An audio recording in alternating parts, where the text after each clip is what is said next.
Islamophobia के खिलाफ वजीर आजम की कोशिशें रंग लाने लगी। मुस्लिम उम्मा इमरान खान की आवाज से आवाज मिलाने लगी। पुलिस ने इस्लामोफोबिया के मामले पर पाकिस्तान के मौक़िफ़ की मुकम्मल हिमायत कर दी।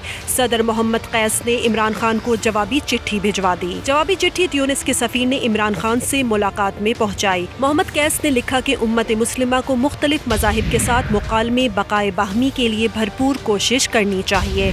वज़ीर आज़म का कहना था कि पाकिस्तान ट्यूनिस के साथ ताल्लुकात की बहुत कदर करता है। हमारे ताल्लुकात मुश्तरका अक़ीदे, तारीख़ और सक़ाफ़त पर मबनी हैं। इमरान खान ने गुज़िश्ता बरस 28 अक्टूबर को मुस्लिम हुक्मरानों को ख़ुतूत लिखे थे। ख़ुतूत में इस्लामोफोबिया के खिलाफ मुश्तरका कोशिशों की ज़रूरत पर जोर दिया गया। गुज़िश्ता रोज़ ख़त वज़ीर आज़म के ऑफिशियल फेसबुक पेज पर दोबारा शेयर किया गया था।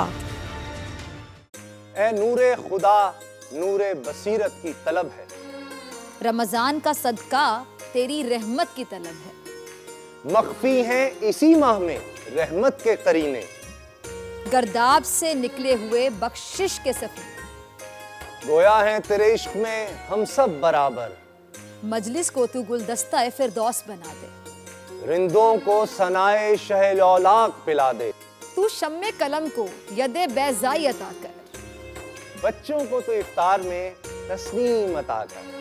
रमजान मुबारक की खुसूसी नशरियात रमजान में बोल, सिर्फ बोल एंटरटेनमेंट पर। रमजान में बोल।